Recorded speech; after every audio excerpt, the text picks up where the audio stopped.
이재명 대통령이 국민의힘 안철수 의원을 향해 개구리를 보호한다고 모기까지 보호해야 하는 것은 아니라고 직격했습니다. 이 대통령은 X의 안 의원의 SNS 글을 비판한 더불어민주당 김태선 의원의 SNS 게시물을 공유하면서 이렇게 말했습니다. 안 의원은 이 대통령이 다주택 공직자 등을 부동산 정책 라인에서 배제하겠다고 하자 코스피 관련 공무원의 주식 투자도 막을 것이냐고 비판했습니다. 김태선 의원은 이런 안 의원을 헛짚어도 한참 헛짚었다면서 국민의 이익과 정책 주체의 이익을 일치시키기 위한 것이라고 반박했습니다. 네, 국민일보 이동환입니다.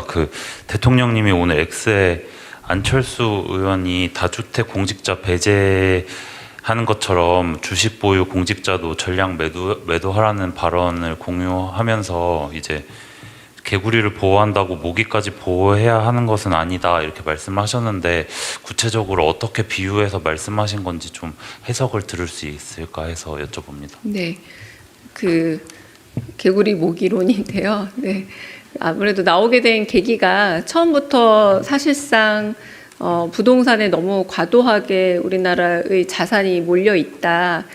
그와 한편 우리나라의 자본시장, 주식시장을 비롯한 자본시장이 제도적으로 투명하지 못했던 부분도 없지 않아 있고 안정화되지 못해서일 수도 있지만 이대로 부동산에 많은 자산들이 고여 있는 것은 결국 망국이다. 처음에 질문 주셨던 것처럼 망국이다라고 말씀하시기 때문에 머니 부부가 결국은 부동산을 지금 정책적으로 이 부동산 가격에 대해서 그리고 다주택자에게 조금 엄한 정책들 이런 부분들에 대해서 제시하시는 이유가 결국 대한민국 자산 구조에 대한 머니 부분을 위한 것인데 이를테면 주식시장에 대해서 말을 한다라는 부분은 대통령께서 부동산 정책을 하는 근본적인 출발점에 대해서 혹여나 오해가 있다면 한 번 더 설명을 하는 예시라고 보시면 될 듯합니다. 그러니까 머니 부부로서 자본시장으로 이동이 훨씬 더 건전하다라는 게 대통령의 평소 생각이기 때문에 하신 말씀입니다.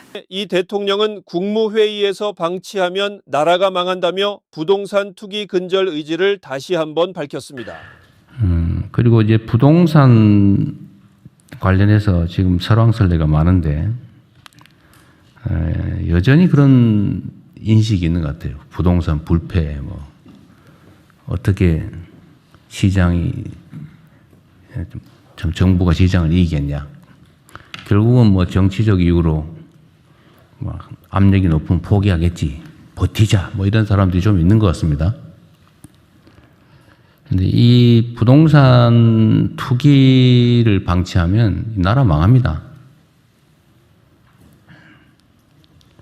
그게 욕망에 따른 저항이 불가피하긴 한데 그걸 이겨내지 못하면 이 정부의 미래도 없어요. 이 나라의 미래도 없습니다.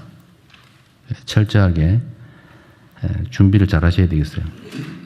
지금 각 부처청이 관련된 부분에서 세제든 금융이든 규제든 다들 준비하고 계실 텐데 여하튼 엄정하게 그리고 촘촘하게 0.1%의 물샐 틈도 없게 모든 악용 가능성 이걸 완전히 배제하고 철저하게 준비를 해야 됩니다.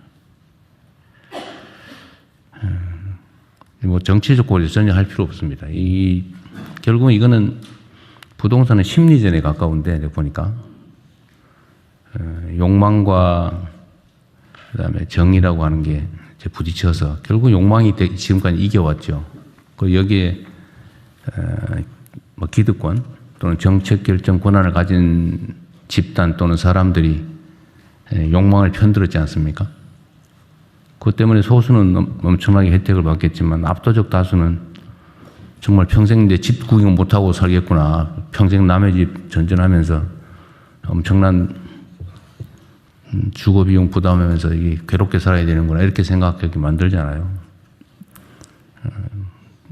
그리고 각 이제 부동산 값이 비싸지니까 이게 또 물가를 올리는 원인이 되고 또 기업이나 또 산업 쪽에서는 비용이 올라가니까 또 생산비가 올라가니까 또 경쟁에서 뒤처지고 또 물가 오르고 이런 악순환이 계속되고 있는 아주 대한민국이 가지고 있는 최악의 문제점입니다. 부동산 투기.